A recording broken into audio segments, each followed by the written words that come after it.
Welcome to On Call, Paging the Frontlines of the Future, a podcast powered by Project Unity. I'm Hargun Sachar, your host, and a proud member of Project Unity, a student-led initiative transforming how we talk about healthcare. At Project Unity, we believe meaningful health innovation begins by listening, not just to professionals, but to young people living and leading within today's health systems.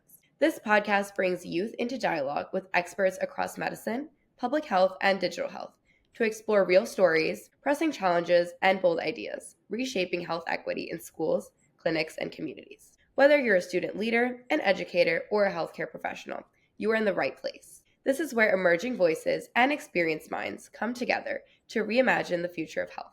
Our guest today exemplifies the mission of this podcast. Chelsea Cipriano, MPH, is the managing director of the Common Health Coalition, where she leads national efforts to bridge public health and healthcare through equity-centered policy, emergency preparedness, and collaborative systems design. She holds a Master of Public Health from Tulane University and earned undergraduate degrees in Latin American Studies, Political Science, and Spanish. During her time at Tulane, she also served in student government and emergency medical services, combining academic training with frontline experience.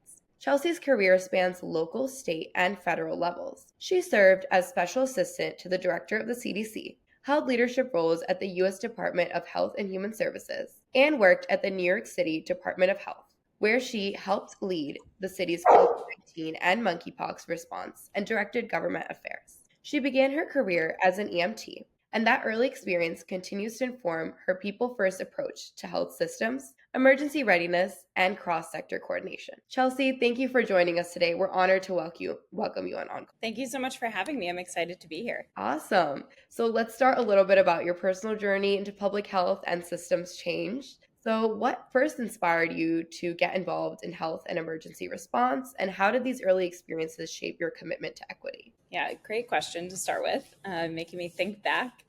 I actually was raised by a public health person. My mom was a local health director in Connecticut for my whole life. And so I had a first really front row seat to public health growing up, local public health. And I saw kind of the world that she worked in and how all of these different sectors intersected. I, of course, when I was young, didn't know those words and I didn't really know what I was seeing, but it was later in life as I encountered my own public health challenges where I really understood, how hard that job was that my mom was doing in navigating all of these different partners to meet the needs of people at the local level. And in college, I had a lot of interests. You said several of them in my bio, but one of them was EMS. And so I started working with our collegiate EMS service, which in New Orleans, after Katrina, served much of the New Orleans population uptown because they needed us to.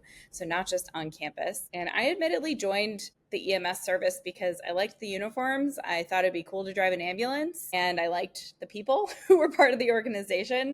But I very quickly learned that I'm good under pressure and I like responding to crises. And most importantly, I really like helping people when they need it most. And as kitschy as that sounds, it's what has really carried me into public health, into public service. And what keeps me here is the desire to serve and to see the impact of that service in real time. Thank you for sharing. I think it's so funny that you mentioned how that interest into EMS delved into something that you were so passionate about. And, we can clearly see that through your further works as well. So you've held roles across local, federal, and nonprofit spaces. What threads have connected these roles for you, and how do they lead to your work at the Common Health Coalition? Yeah, I think that, first and foremost, a little bit building off of what I just mentioned is this real commitment to service.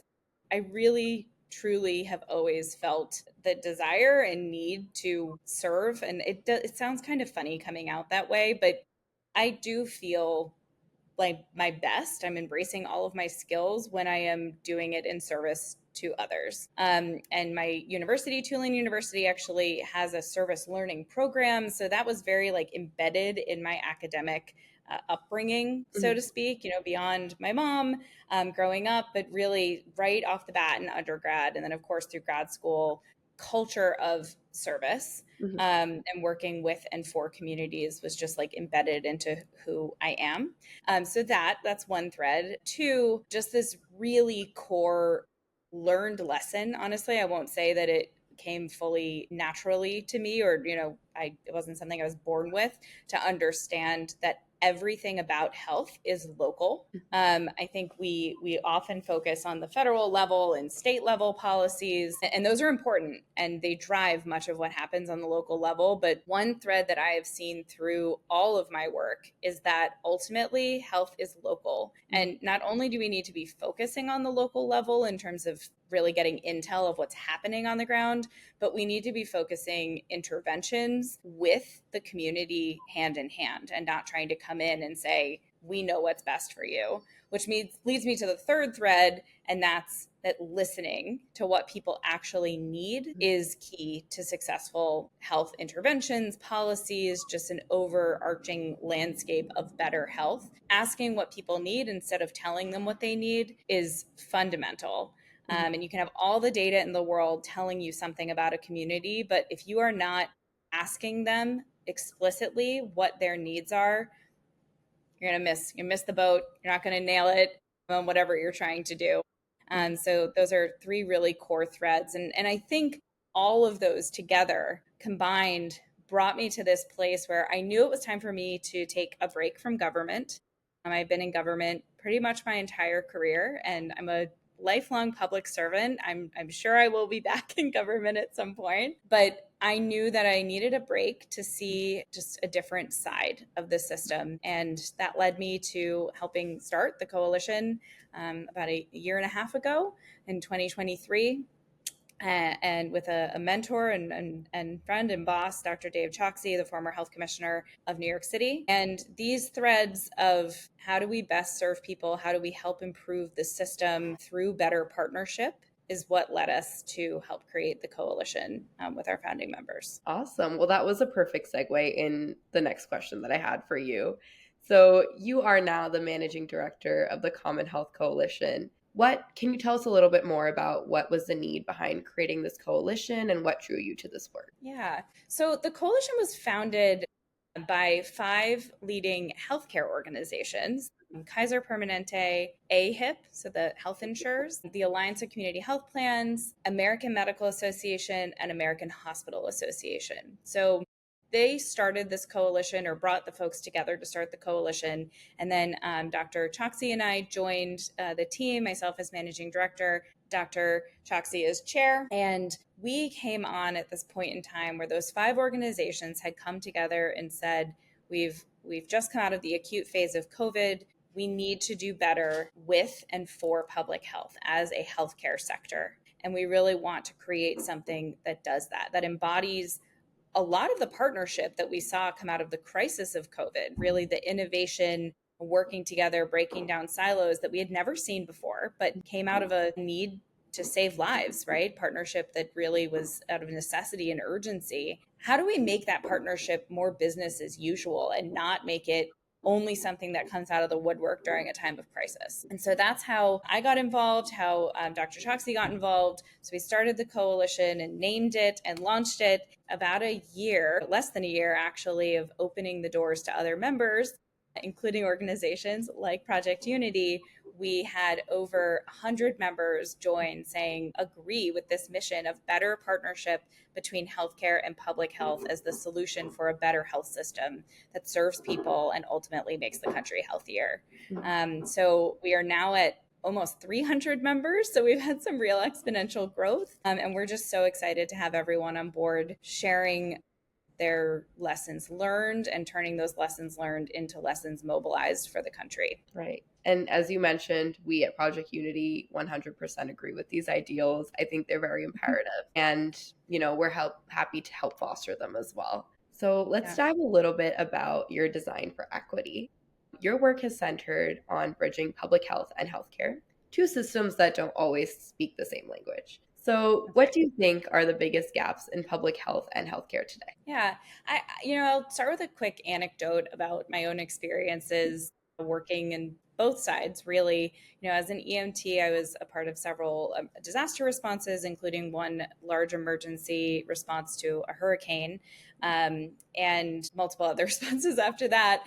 And then in public health, I've been involved in most responses that have happened in the last 20 years at this point, from flu to measles to COVID, of course, Mpox, Legionnaire's disease, you name it, Ebola. I've been somehow involved. And I think what I have seen through all of those experiences is the need, as I said before, the need for listening to what the most impacted communities need before crisis strikes, right?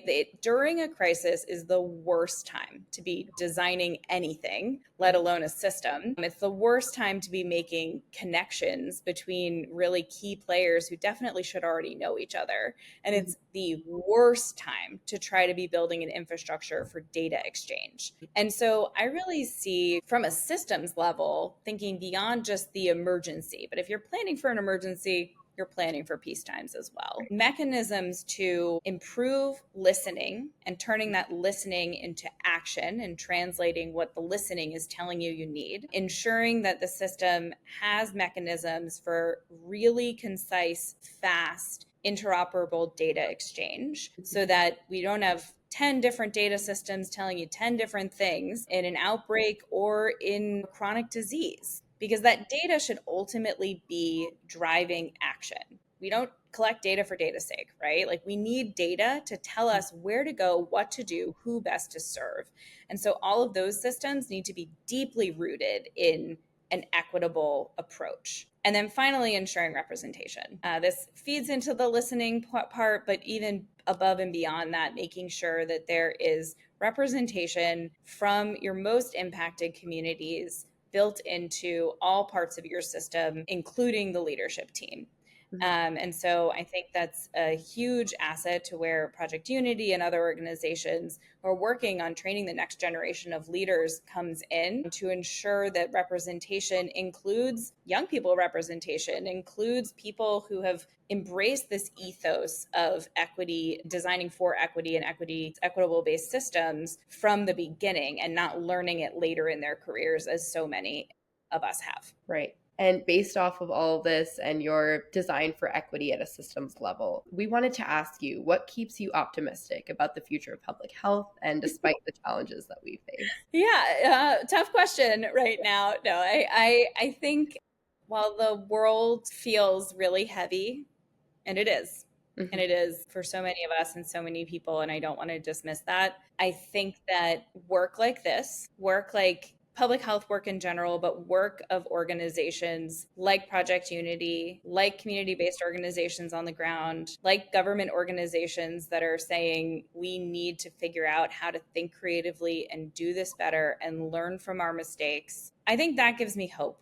Seeing people acknowledging what we maybe didn't get right in past responses or past approaches in public health, and being willing and having the humility to say that and to be creative and innovative, it gives me hope, and it makes me excited about being part of it, to be honest, right? Like, we're all, even with all my experience, like, we're all still learning every day about how to do this work better. And I think that to me is both scary and exciting. And just knowing that we don't have all the answers, and that's okay too. That's so true, 100%. And as someone who's helping lead a national coalition at a time of transformation, your perspective is so critical. So we wanted to ask you a couple questions about the future of systems and your leadership. How do you see younger professionals shaping health system redesign differently than previous generations? I mean, y'all are it. Like, you are like the future in every sense of the word, and also the present. Like, we need you and your ideas and your enthusiasm and your curiosity and your pushing of the status quo, and we need it now. And I think when I think and talk about, younger professionals, early career professionals, students, I like to talk about you all as, like, not as the future, not just as the future leaders, but the current intel and leaders that we need right now, because we can't wait for you all to, ascend into leadership positions in these big organizations. We need to take what young people today are feeling, are seeing, are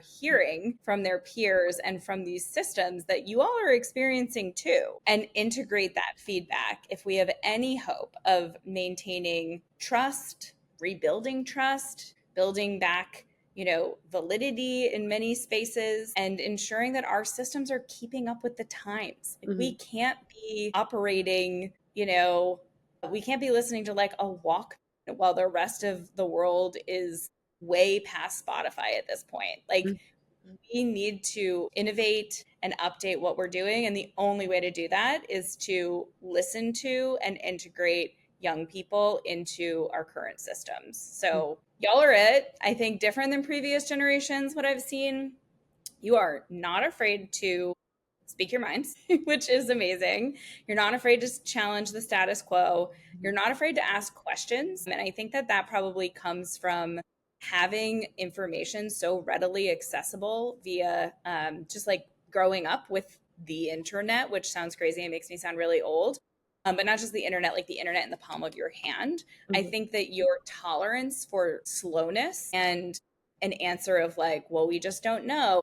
Y'all don't have tolerance for that. And I actually really appreciate that, because our systems do need to move faster, and they do need to move at the speed of what people are expecting. If I can get cat food on Amazon in a day, I'm not going to be happy waiting for my public service, that I'm paying for in my taxes to take 6 months to tell me something, right? And so we need to meet that demand. That was an awesome take and very interesting. I know we are very quick to focus on young people being the future of healthcare, but as you said, it is very important to integrate it in the present as well. And speaking about young people and how our healthcare system is affecting them at this moment, with the recent passage of the Big Beautiful Bill, how does this influence your work and the coalition's priorities right now? Yeah, it does. I mean, to say that it doesn't would be disingenuous. I think it impacts everything right now. We know the cuts to both Medicaid within the bill that recently passed and the proposed and actualized cuts to public health infrastructure that happened and are happening separately are combining in this really unfortunate and perfect storm that is destabilizing our health system.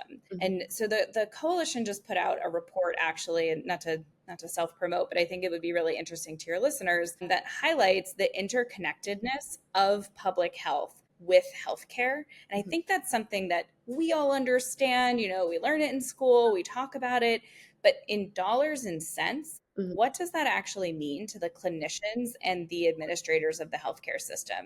Putting aside the Medicaid cuts that just passed, if we cut HIV funding or treatment or prevention, right? This report that we just put out actually analyzes the impact that providers will feel with an increase in patients who can't get the services they need that are quietly but reliably offered through public health currently. If they don't get those services, they're going to show up. People will show up in greater numbers, sicker, to emergency rooms and in other healthcare facilities. And then we looked into how much that will actually cost the healthcare system. So putting dollar amounts in addition to the human health, lives, and livelihood impact is really important to telling this story. So there's those impacts. And then compounding that, there's the underlying system of Medicaid and SNAP and other really critical support systems that pay for a lot of the public health infrastructure and healthcare infrastructure in this country and ensure that people can get the care and services that they need. So we're evaluating that impact now and trying to better understand what it will mean for Americans, right? Because ultimately we can talk about the data and we can talk about the numbers,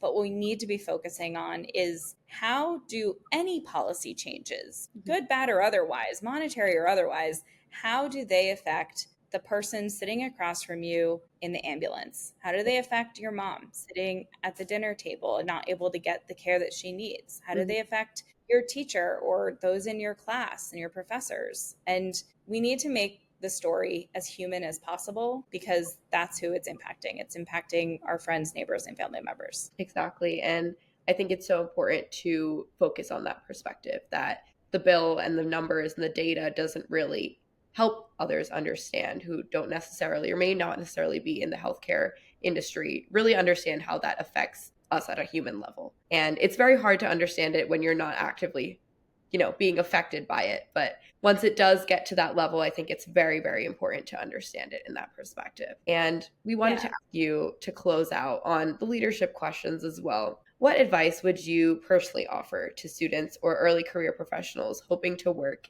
at the intersection of care delivery, policy, and equity? Oh man, I wish I had like magical career advice and I could say that I followed this really amazing linear path that brought me to this point. But I actually think it's really important to be honest that my path was not linear and that most people's paths aren't linear. I think linear paths are kind of a fallacy for most people, and it's something that we're told exists. And then if you don't do that, it feels really bad. And I did not take a straight line to get here. I explored in college. I really took my time in college to figure out what I wanted to study. I eventually ended up in public health for my master's degree, and that too was not linear. I thought I was going into the Peace Corps, and that didn't work out. And so I ended up in a master's degree program, not fully understanding why I was there. So that's my first recommendation: is don't get a graduate degree or a professional degree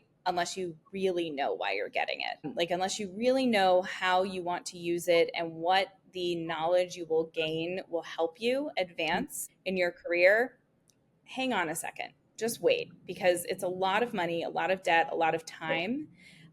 And those who I know who have paused and gotten some professional experience before going into a master's degree program are often quite happy that they did that, because they can bring that real world experience. I went straight through. I can say at the end of my master's degree, I was really tired and really, really, really sick of school. And I don't feel like I got everything out of it that I could have. So that's one piece. 2, fellowships. I got my start in the federal government through a fellowship, through the Presidential Management Fellows Program. And I never even considered fellowships. I thought it was like internship or job.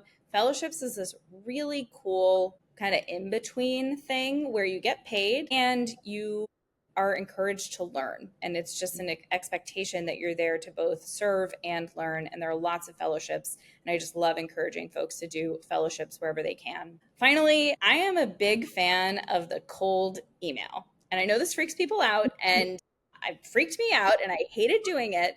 But honestly, like, the worst people can do is not answer or say no, right? So what I always loved to do when I was first looking for jobs was I would go on a website like an idealist.org or Indeed or one of the sites. And I didn't actually look at jobs. I looked at organizations. And so I would go through the organizations and just try to do like a vibe check, right? I would like look at their website. I'd be like, I don't like that font. Why did they do that? And I'm kind of joking, but also not. Like, if you're going to really vibe with an organization. And then I would send emails. And one of the emails I sent was to Kaboom. I had seen them in an episode of Parks and Rec. They build playgrounds. Literally, I watched this episode of Parks and Rec and was like, cool organization, looked at their website. I ended up interning there and then being a fellow there. So I really think that there is value in shooting your shot and accepting that the worst that can happen is you're a little embarrassed, but it'll just be embarrassment for yourself. And know that there are people out there who really want to help people find their path or find what doesn't work for you. Honestly, I have found in my career that the best lessons learned were about what I didn't want to be doing. And that's just as valuable as figuring out oh man, I love this. Figuring out I do not want to do this ever again is so valuable. So those are my input on the non-linear path, and just knowing that time is a construct, and as long as you are able to support yourself and your family, if you have a family, and you're able to explore and accept that wherever you land may not be your final landing place, you're gonna be good. I mean, that's incredible insight. I think it's extremely valuable to emphasize the linear path, because I know in today's world it's very expected, especially with the amount of funding that it takes, the amount of time that it takes for pre-health and students interested in healthcare to just follow a cookie cutter pathway. But it truly is very inspiring how you described it. And I will say that I do also appreciate the cold call emailing technique as well. I was taught this. I'm a rising junior at Carnegie Mellon University, and I was taught this 2 years ago. And honestly, a little bit of shame from having a couple no's, but I have landed some great opportunities through cold call emailing. So that was definitely a great thing to bring up as well. Yeah. Can I add one more thing? Of course. I think, like, in terms of the shame or embarrassment that people might feel when they are getting, not rejected from jobs, but turned down by whether it's potential organizations or even just asking for a coffee or something, just know it is not a personal judgment call on you at all. And I know that's really hard to separate out, but it's just people may not have capacity or something might be going on in their personal life, and really ground yourself in knowing that you are awesome and worthy, and you will find something and you will land and it will all be okay, and that you are not alone in this feeling and that we have all been there. And even your most public healthcare idol out there has been in this position.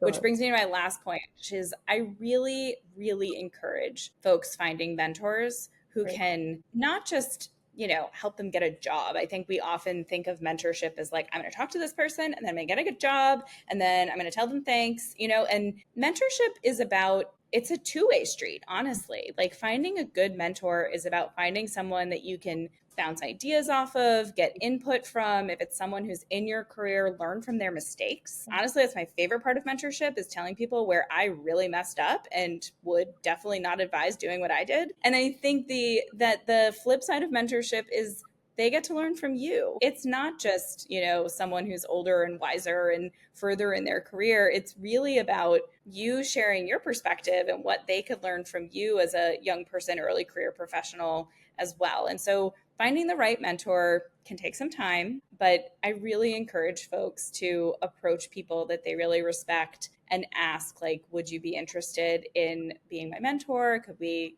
talk? And similarly with the job stuff, if they say, no, I don't have the capacity for that right now, know that it is not about you. Any good mentor, if they don't have the capacity to do like good mentorship, will tell you that, because it's time intensive and they want to care for you and also build that relationship. So last piece of advice, get a mentor. Thank you so much for sharing that. That was incredibly insightful. And then we'll move on into a couple questions about personal reflection.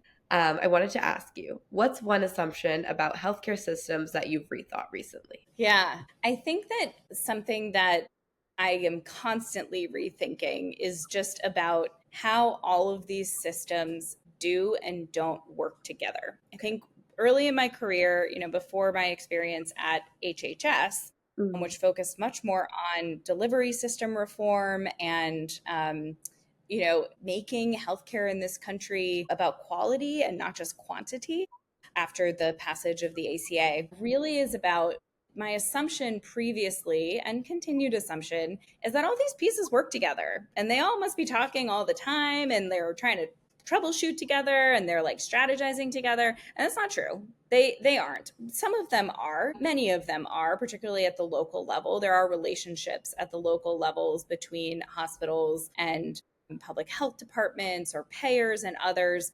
But they're often very relationship based, as they should be, but not like turnover proof, so to speak. So like if someone leaves, or like my mom when she retired after 30 something years in public service, how do we ensure that relationships between these systems aren't going away? Because our health hinges on them working together, right? It really does. It does not make sense for a hospital to be doing an asthma prevention program over here, the health department to be doing an asthma prevention over here, some CBOs to be doing it, in the middle. And often that's how our system works. And so I have that assumption kind of repeatedly rethinking in my mind constantly. And it's usually along the lines of like, okay, if these systems aren't working together, how could they be?